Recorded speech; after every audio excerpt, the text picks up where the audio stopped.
Magandang hapon or gabi sa bawat isa.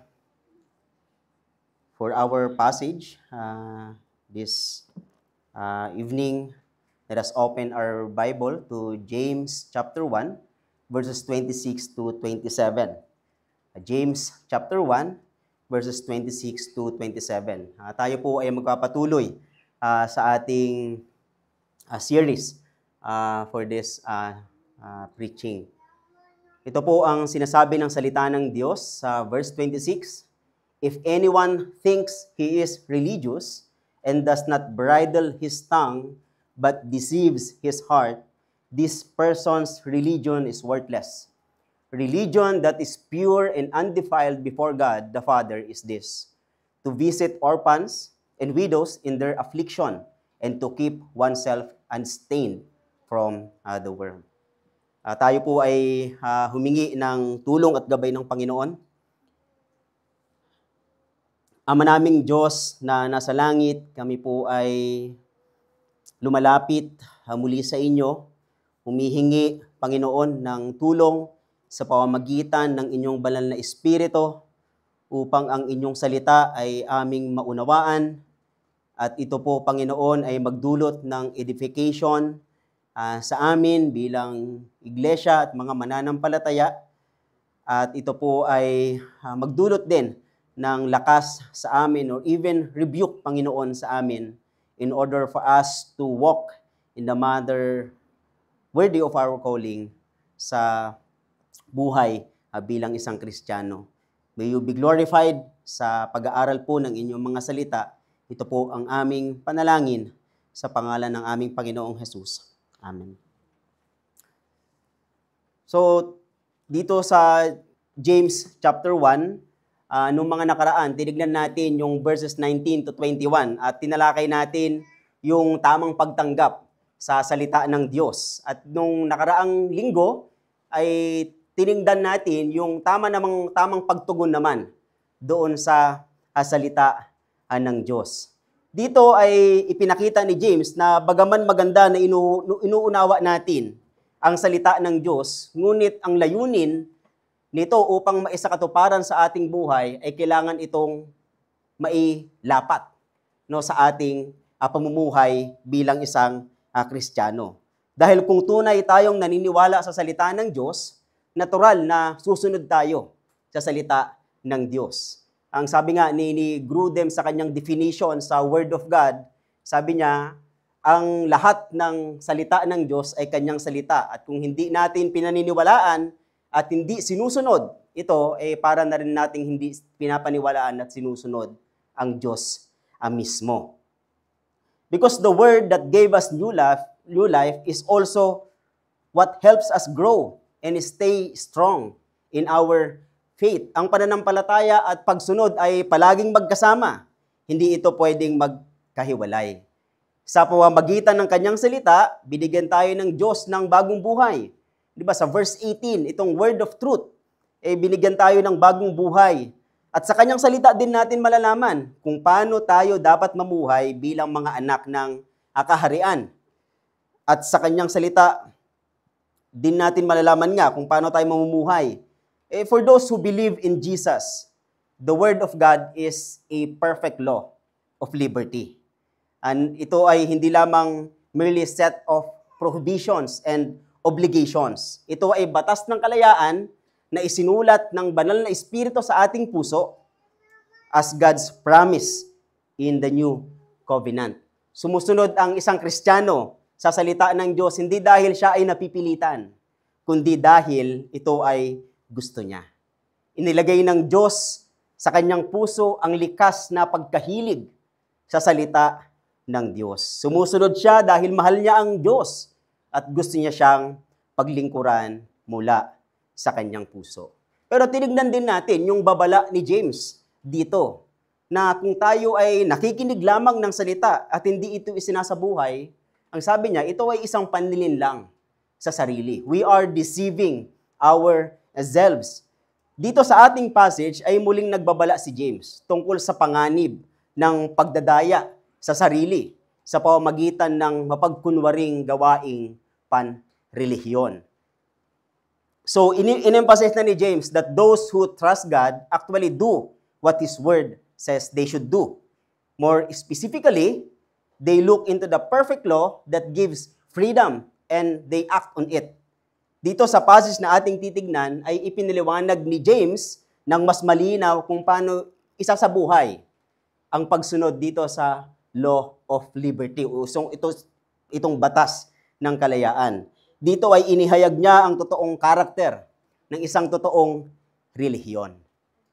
So itong binanggit niya na, I believe, itong binanggit niya na religion that is pure and undefiled is ito yung pananampalataya natin kay Kristo. Dahil pag punta mo sa 2 verse 1, binanggit niya ulit dito. Ang sabi niya dito, "My brothers, show no partiality as you hold the faith in our Lord Jesus Christ, the Lord of glory." So kaya maaari natin isipin na yung religion dito is yung pananampalataya sa Panginoong Hesukristo. Even yung central theme nga ng librong ito, di ba? Yung genuineness ng pananampalataya. Kung paano mo ito maipapakita. Kung paano mo ito maipapahayag sa uri ng iyong pamumuhay. Kung paano mo mapoprove that you are a real Christian o totoong mananampalataya. Sinasabi nang sabihin ni James dito sa verse 26 that if anyone he thinks he is religious, ay nagsasaad na mayroon sa congregation nila na tila mga relihiyoso. They are religious. Sinasabi nilang may pananampalataya sila, pero hindi ito nakikita sa kanilang mga gawa. Sinasabi nilang sila ay relihiyoso, ngunit dinadaya lamang nila ang kanilang mga puso. Well, alalahanin natin na si James ay sumusulat dito sa mga Jewish Christians. Ibig sabihin, they are a believer. Katulad po natin. Dahil dito, tinawag sila ni James na beloved or beloved brothers. Marahil lang ilan sa kanila ay kontento na lang sa pag-attend ng church regularly. May ilan sa kanila ay kontento na mag-celebrate lang ng Lord's Supper, magbigay ng kanilang mga kaloob. Sila ay sumamba, umawit, at nananalangin sa Diyos sa pangalan ni Jesus. At iniisip nila na sila na ay mga relihiyosong tao. Walang maganda yung mga bagay na yon dahil yun ay pagsamba sa Diyos. Pero kung hanggang doon la lamang yung iyong gagawin, ganito yung sila, no? Iniisip nila that ito lang yung religion. Tiwala silang ginagawa nila ang lahat ng kinakailangan para sa isang mananampalataya, ngunit sinasabi ni James dito na ang ganitong panglabas na pagsunod ay hindi sapat. Hindi tinukoy ni James dito na yung mga mapagkunwaring relihiyoso na sadyang nililin lang ang mga tao. Ngunit tinutukoy niya dito ay yung mga taos-pusong naniniwala na sila ay mga tunay na relihiyoso. That they are a real Christian, but they are deceiving their hearts. Well, my message para sa passage na ito ay true religion as the fruit of genuine faith is not marked merely by outward forms, but by a bridled tongue, a heart moved by compassion, and a life marked by holiness unto the Lord. Ang tunay na relihiyon bilang bunga ng tunay na pananampalataya ay hindi nasusukat sa panlabas na anyo lamang, kundi sa isang dila na napipigil, pusong naaantig ng habag, at buhay na natatangi sa kabanalan para sa Panginoon. Tatlong bagay po ang aking sasabihin, tatlong puntos. Ang una ay true religion is demonstrated in a bridled tongue. So ang totoong relihiyon ay naipapahayag sa pagpipigil o nagpipigil na dila. Marahil tayo ay magtataka kung bakit ginamit ni James itong kasalanan ng unbridled tongue o uncontrolled tongue bilang indikasyon ng pagiging huwad ng relihiyon ng isang tao. Marahil ang akabang tanong ay, paano na ipapakita ng dila natin kung huwad o totoo ang ating relihiyon o pananampalataya? Dahil sa pamamagitan ng ating pananalita ay naipapakita ang tunay na kalagayan ng ating puso. Ito ay nagpapakita kung ang isang tao ay tunay na binago ng biyaya ng Diyos. Marahil nung isinusulat ni James itong mga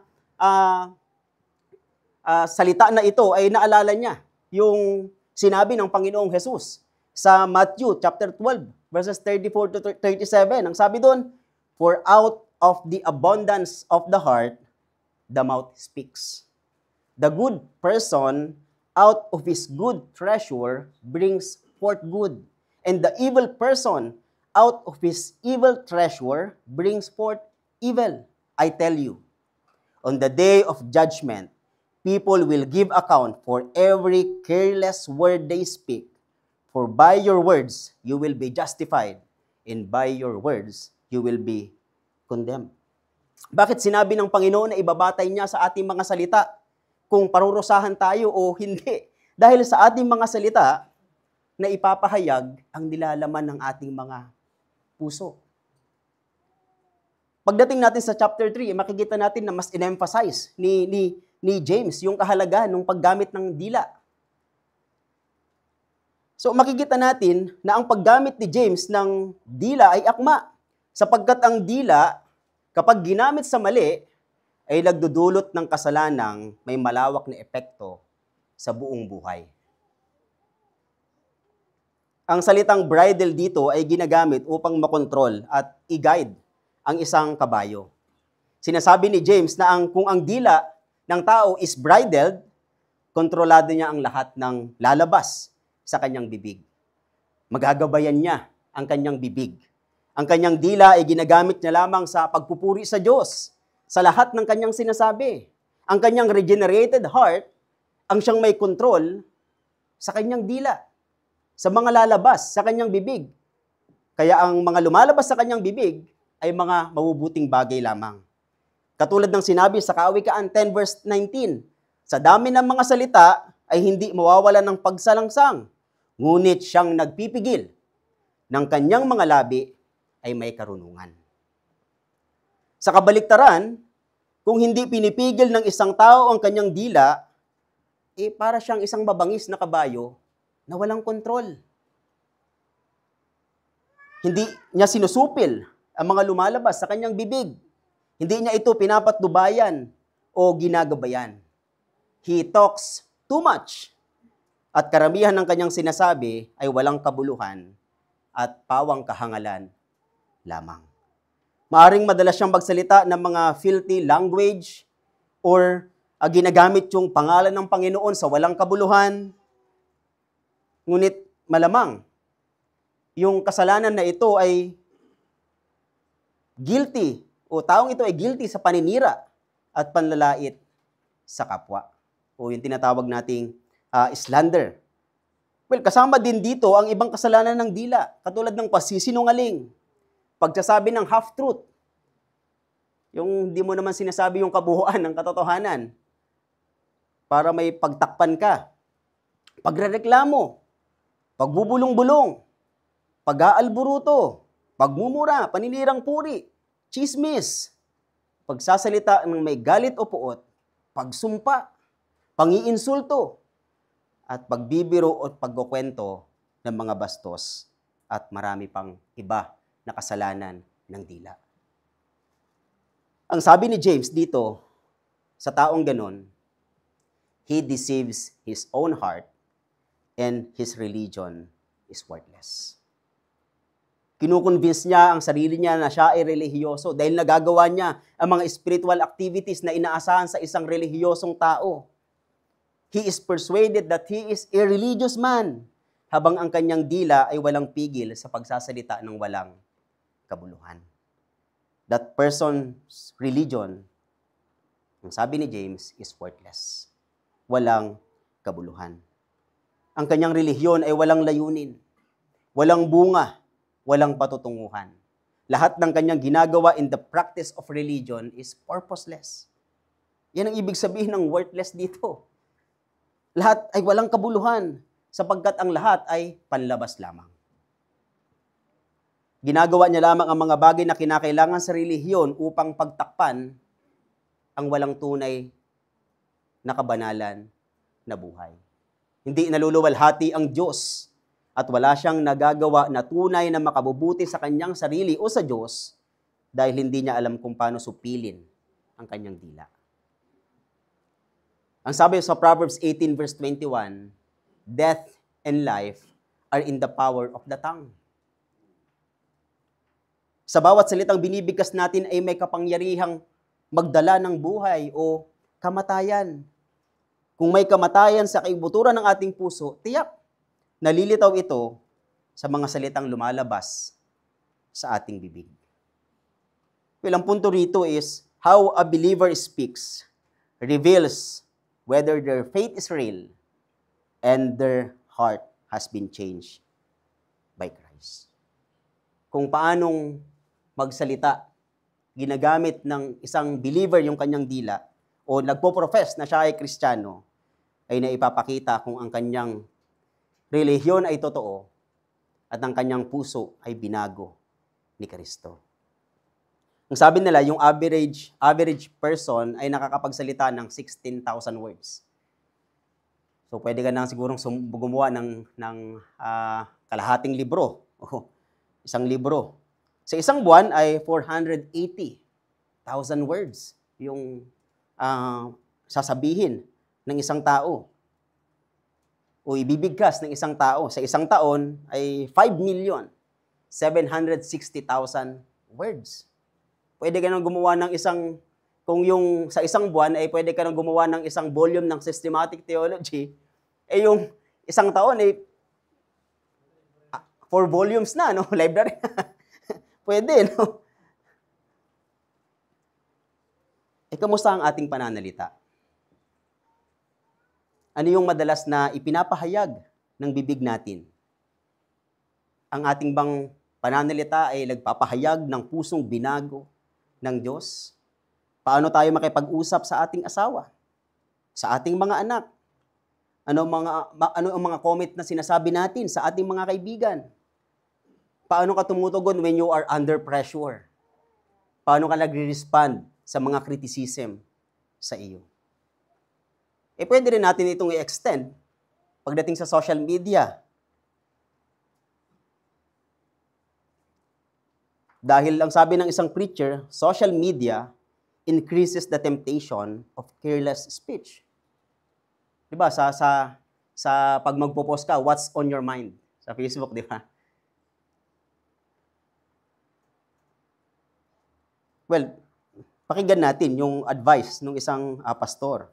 Sabi niya, in a day of text messaging, email, cellphones, Twitter, blogs, Facebook, etc., we need to be careful.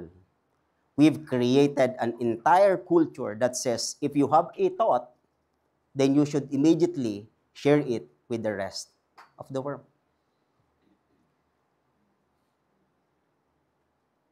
A heart that is truly transformed will produce a tongue that is bridled. Minsan mahirap pigilan yung ating bibig, di ba? Lalo na kung ikaw ay nasa sitwasyon na hindi ka aya-aya sa iyo.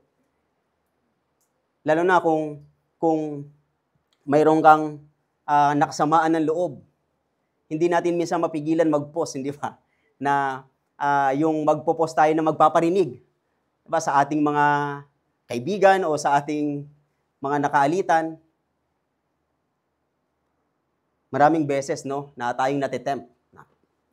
Din itatago natin sa kaisipan na, ay hindi, para sa lahat naman yan. Well, mag-ingat tayo sa ating paggamit ng social media at mag-ingat tayo dun sa ating mga sinasabi.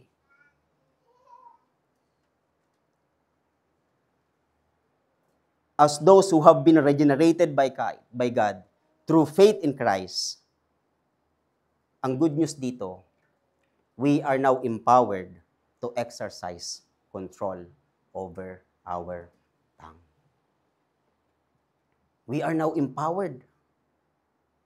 Kaya dapat ang panalangin natin, nawa, may Christ graciously enable us to exercise self-control in our words. May our words, as Paul said in Colossians 4 verse 6, always be gracious, seasoned with salt, so that we may know how we ought to answer each person. May we not let corrupting talk come out of our mouths, but only such as is good for building up, as fits the occasion, that it may give grace to those who hear. Nawa ang panalangin natin ay katulad ng panalangin ni David sa Psalm 141 verse 3. Ang sabi niya, set a guard, O Lord, over my mouth. Keep watch over the door of my lips. Lahat naman tayo ay pumapalya pagdating sa pananalita. Dahil pag sinabing religious person o Kristiyano, ay hindi nangangahulugan na siya ay perfecto na at wala nang pagkakasala. Dahil ang sabi nga ni James sa chapter 3 verse 2, for we all stumble in many ways. And if anyone does not stumble in what he says, he is a perfect man, able also to bridle his whole body. Ngunit, ano bang ibig sabihin ni James? Na kung totoo ang iyong relihiyon, you will bridle your own tongue.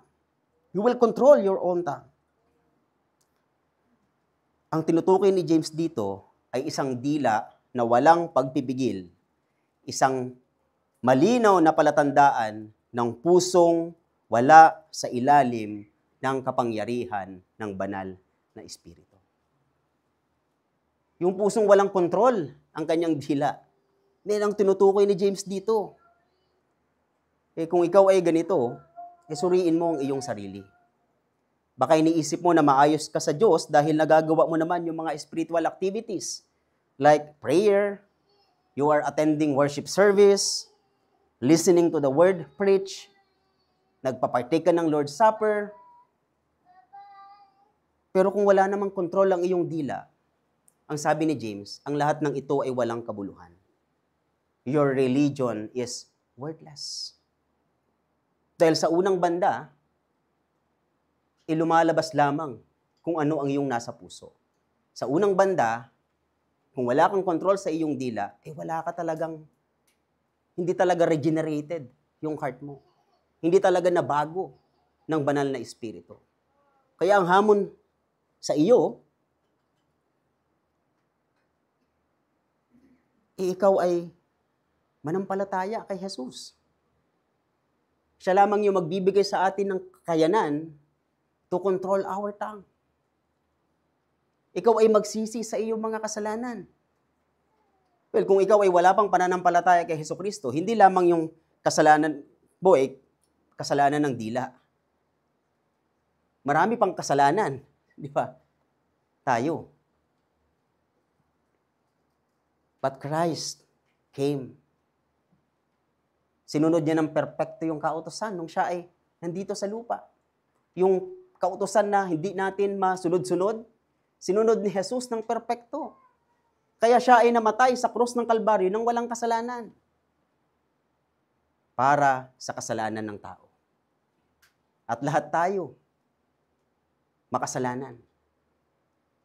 Including you na hindi pa sumasampalataya kay Jesus.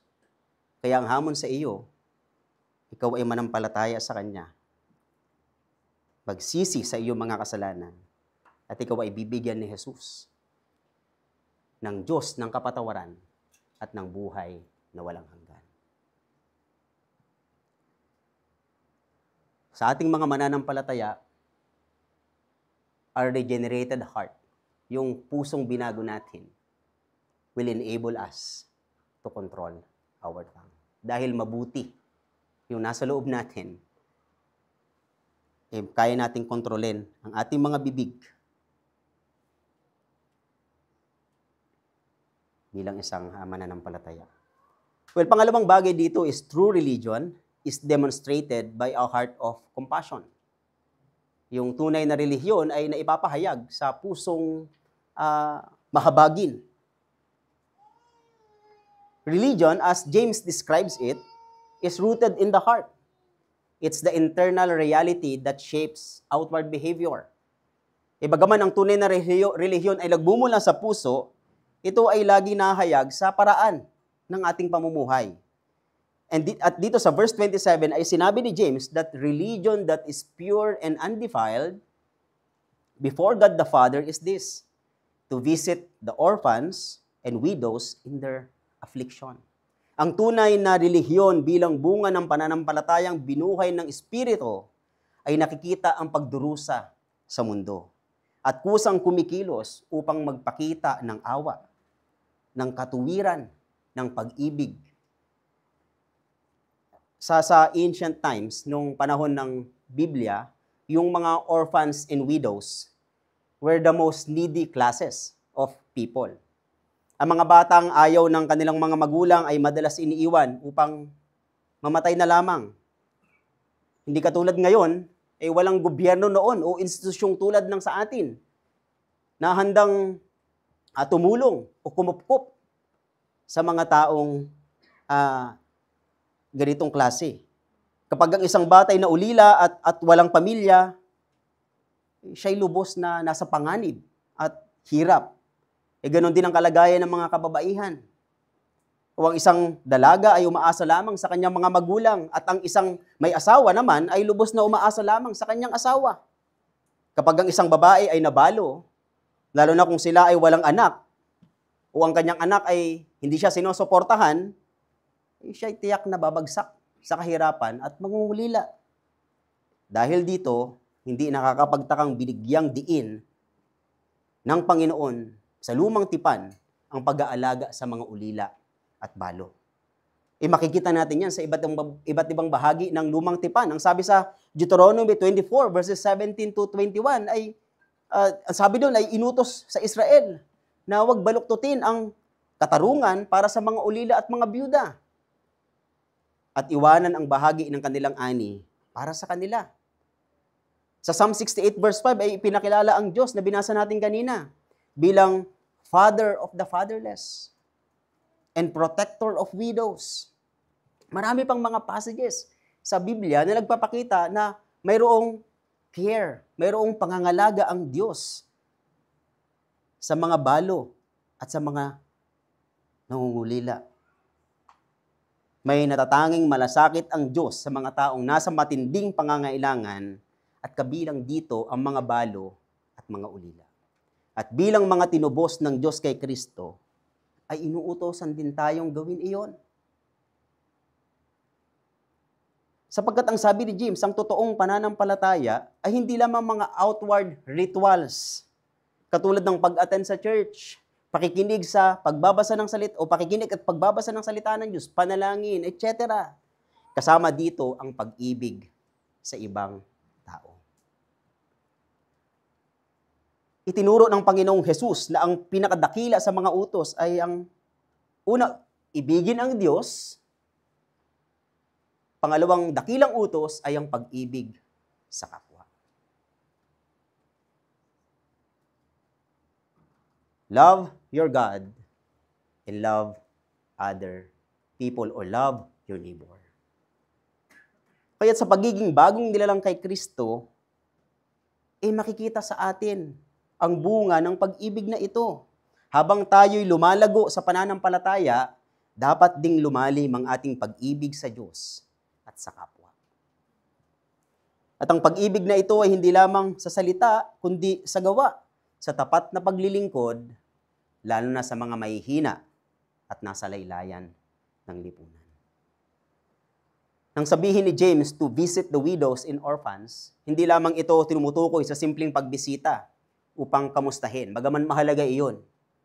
Ang salitang ginamit dito ay may parehong ibig sabihin sa overseer or bishop, na kung saan ay title sa mga pastor.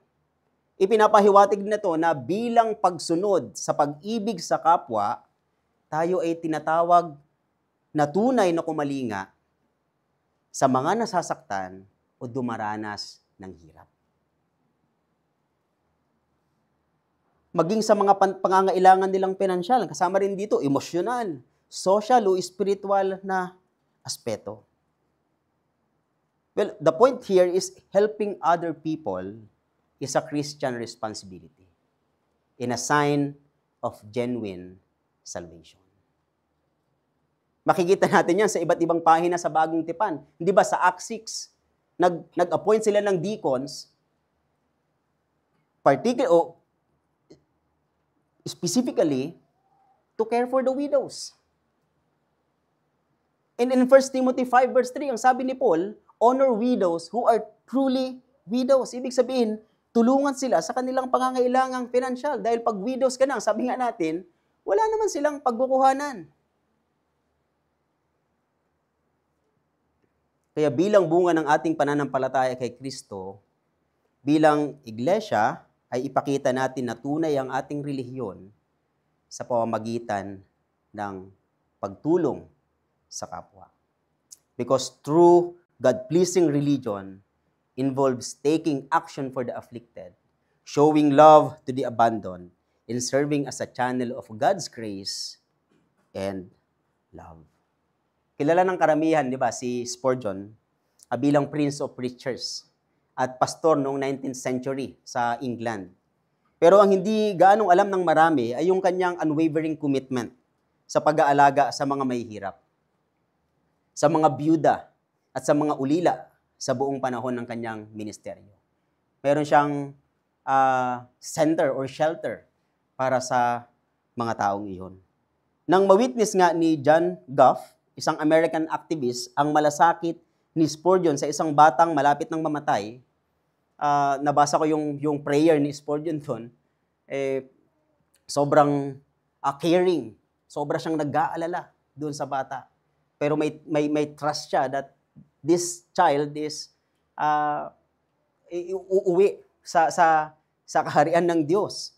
Pero ito yung testimony ni John Goff nung na-witness niya iyon. Ang sabi niya, I had seen Mr. Spurgeon holding by his power 6,500 persons in a breathless interest. I knew him as a great man, universally esteemed and beloved. But as he sat by the bedside of a dying pauper child, sabi sobrang hirap na bata, whom his beneficence had rescued, he was to me a greater and grander man than when swaying the mighty multitude at his will. Nawa sa biyaya ng Diyos, makilala tayong bilang ganun, bilang isang iglesia.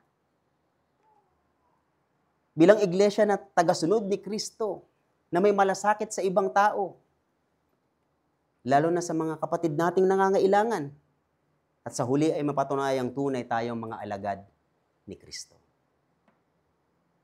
Sapagkat ang sabi ni Apostol Pablo sa Galatians 6 verse 10, so then, as we have opportunity, let us do good to everyone, and especially to those who are of the household of faith. Yung pagtulong o yung malasakit sa kapwa, ito ay nagsisimula sa cross ni Kristo.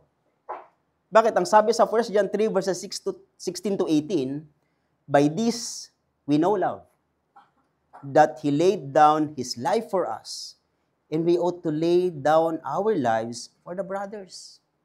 But if anyone has the world's goods and sees his brother in need, yet closes his heart against him, how does God's love abide in him? Little children, let us not love in word or talk, but in deed and in truth. We all experience sa mga sumasampalataya kay Jesus yung pag-ibig ni Kristo. Yung pag-ibig ni Kristo na hindi naman talaga tayo nararapat doon because dahil tayo ay rebelde.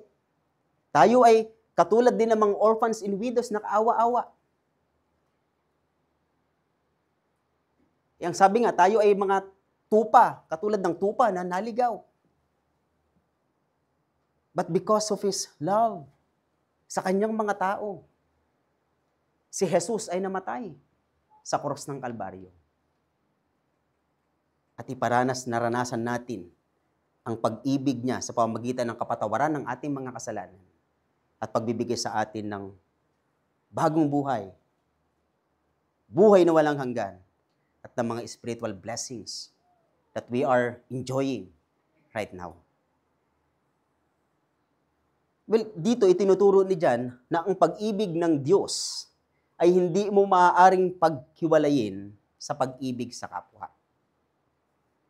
Lalong-lalo na sa ating mga kapatiran kay Kristo at higit pa sa mga dumadanas ng mga matitinding paghihirap.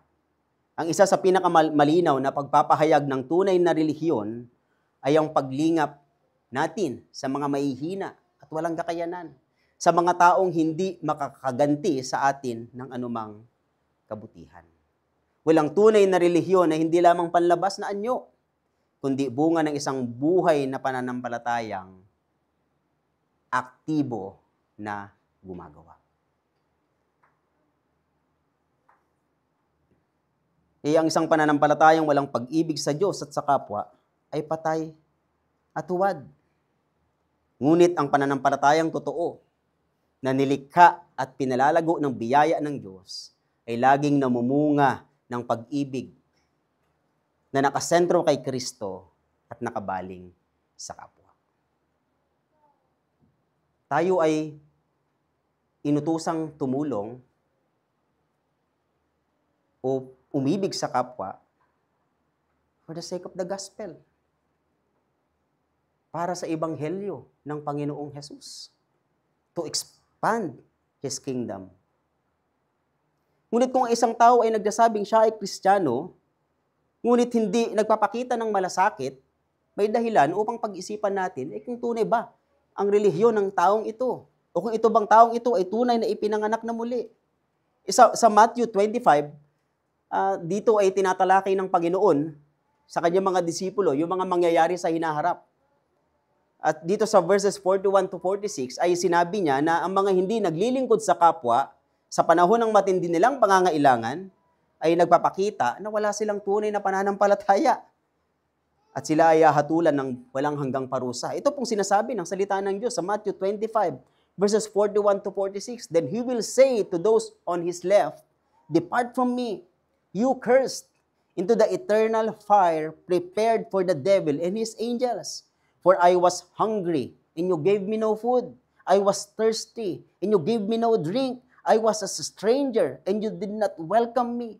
Naked, and you did not clothe me. Sick and in prison, and you did not visit me." Then they also will answer, saying, "Lord, when did we see you hungry or thirsty or a stranger or naked or sick or in prison and did not minister to you?" Then he will answer them, saying, "Truly I say to you, as you did not do it to one of the least of these, you did not do it to me. And this will go away into eternal punishment, but the righteous into eternal life." So dito ay makikita natin na napapatunayan ang pagiging tunay ng ating pananampalataya sa pamamagitan ng ating pagtulong sa kapwa. Iyan naman ang nakalagay sa ating confession, hindi ba? Yung good works natin ay ebidensya ng tunay at buhay na pananampalataya. Yan din yung sinabi ni James dito. Yung faith na walang works, ang sabi niya, is dead. So if you are claiming that our religion is real, that your faith is real, our faith is real, kailangan makita iyon sa ating una, pananalita, at pangalawa dito sa ating gawa sa pamamagitan ng pagtulong sa ating kapwa na nangangailangan o nangungulila at nasa laylayan. Well, yung pangatlong bagay dito, puntos, is true religion is demonstrated by a life marked by holiness.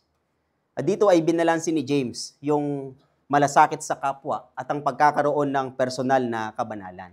Dahil baka isipin ng ilan na tunay ang kanilang relihiyon o tunay ang kanilang pananampalataya, dahil likas sa kanila yung pagtulong sa kapwa. Di ba't marami sa panahon natin yan ngayon? Na yung iba, they are venerated as saints because of their good works.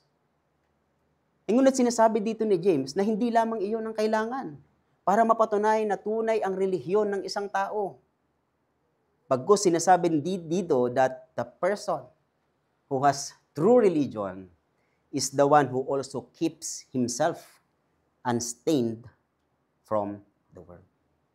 Hindi lamang pagtulong ngunit pagpapabanal.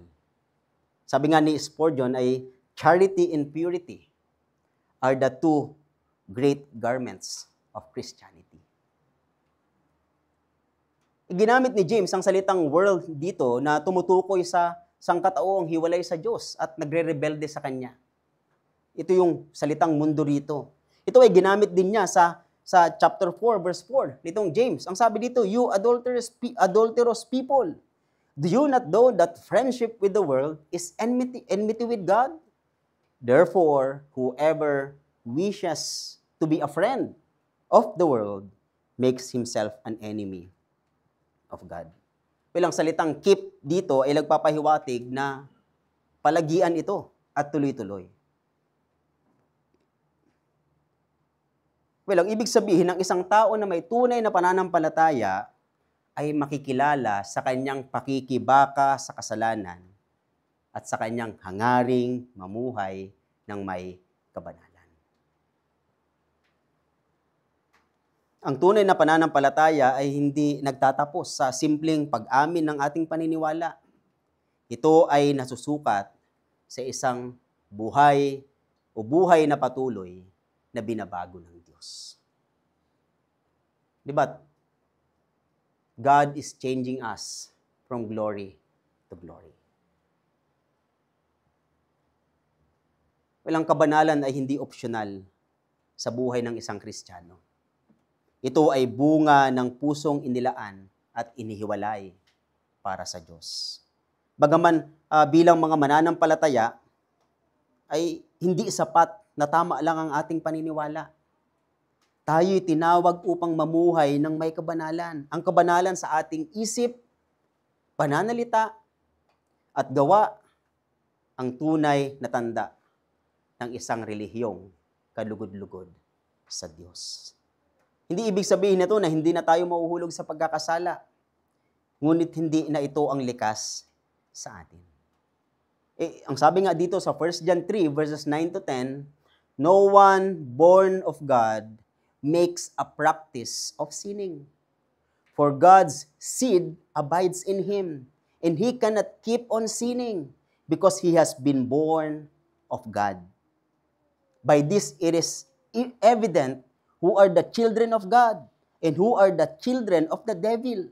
Whoever does not practice righteousness is not of God, nor is the one who does not love his brother. Ang patuloy na pamumuhay ng isang tao na nakakakilala sa Diyos ay ang pag-iingat na huwag madungisan ng mundo. Halimbawa, hindi niya sinasang-ayunan ang idea ng mundo na love wins or love is love. Kung ito'y taliwas sa disenyo ng Diyos para sa kasal. Hindi siya naaaliw sa mga palabas o content na ninonormalize ang immoralidad, kabastusan o karahasan. He finds no delight in forms of entertainment that contradict God's holiness. Bilang isang mananampalataya sa Panginoong Jesus, tinatalikuran niya o natin ang mga lakad ng mundong ito, bagkus tayo ay namumuhay sa pagkatawag sa atin sa kabanalan. Habang tayo ay unti-unting hinuhubog sa wangis ng ating Panginoong Hesukristo. Hindi tayo nakikiisa sa mundo, hindi natin nahayaan na maimpluwensyahan tayo ng mundo, bagkus, ang isang tunay na mananampalataya ay nilalabanan ang sistema at maling ideolohiya ng mundong ito. Hindi tayo tinawag ng Panginoon to just sit, tumahimik. We are called to fight. Itong mga maling paniniwala, maling ideologies, maling doktrina na pinapaniwalaan ng mundong ito. Dahil ang sabi dito sa 2 Corinthians 10 verses 4 to 5, ang sabi ni Apostle Paul, for the weapons of our warfare are not of the flesh, but have divine power to destroy strongholds. We destroy arguments and every lofty opinion raised against the knowledge of God, and take every thought captive to obey Christ. Yung kalaban natin ay itong mga sinasabi ni Pablo, yung mga kaisipan na mali, nasalungat sa salita ng Diyos. At ang panlaban natin is the Word of God. The Word of God, empowered by the Holy Spirit, is sufficient to cut through doctrinal error and worldly ideologies. So the challenge for us is to go back to the Word of God, to study the Word of God.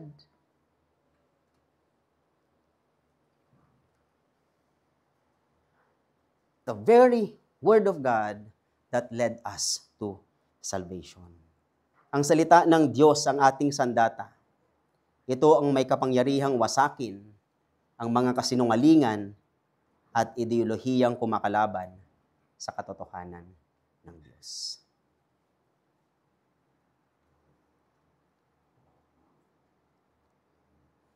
Well, bilang conclusion, simple lamang naman ang punto ni James dito. Kung ang ating mga bibig at ang ating mga buhay ay hindi nagpapakita ng dalisay at walang dungis na relihiyon, ang sabi ni James, nililin lang lamang natin ang ating mga sarili at ang ating mga puso. Kaya, muli, suriin natin ang ating mga sarili. I don't know kung ilang beses ka nang uma-attend, diba, ng mga religious gatherings na ito. Pero kung hindi mo ipinapamuhay itong mga sinabi ni James dito, maybe you're not a Christian at all. And my challenge for you is to put your faith in Christ and repent from your sins. At ikaw ay bibigyan ng Diyos ng bagong buhay na lumalakad sa kanyang kalooban. Let us pray. Ama naming Diyos na nasa langit, kami po ay nagpapasalamat sa paalala ng inyong mga salita patungkulos po sa pagiging totoo ng aming relihiyon o pananampalataya sa aming Panginoong Jesus. Panginoon, may you give us sufficient grace to control our tongue,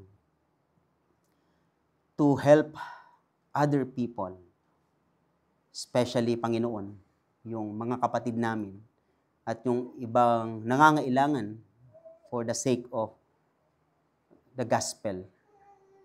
And may you also help us not to be influenced ng mundong ito, but to fight, Panginoon, itong mga maling paniniwala ng mundo hanggang sa ang kanilang mga kaisipan ay mabihag ng kaisipan ng aming Panginoong Hesukristo. We are also praying sa mga kaibigan namin na nandito o maging nanonood online na walang pananampalataya kay Kristo. Nawa, Panginoon, ipakita niyo po sa kanila that they are sinners at yung solusyon lamang sa kanilang pagiging makasalanan ay ang ginawa ng aming Panginoong Hesukristo. Nawa, iligtas niyo po sila at bigyan ng buhay na walang hanggan. Of course, by your grace and mercy. Maraming salamat pong muli sa inyo po ang luwalhati sa pag-aaral po ng inyong mga salita. Ito po ang aming panalangin sa pangalan ng aming Panginoong Jesus. Amen.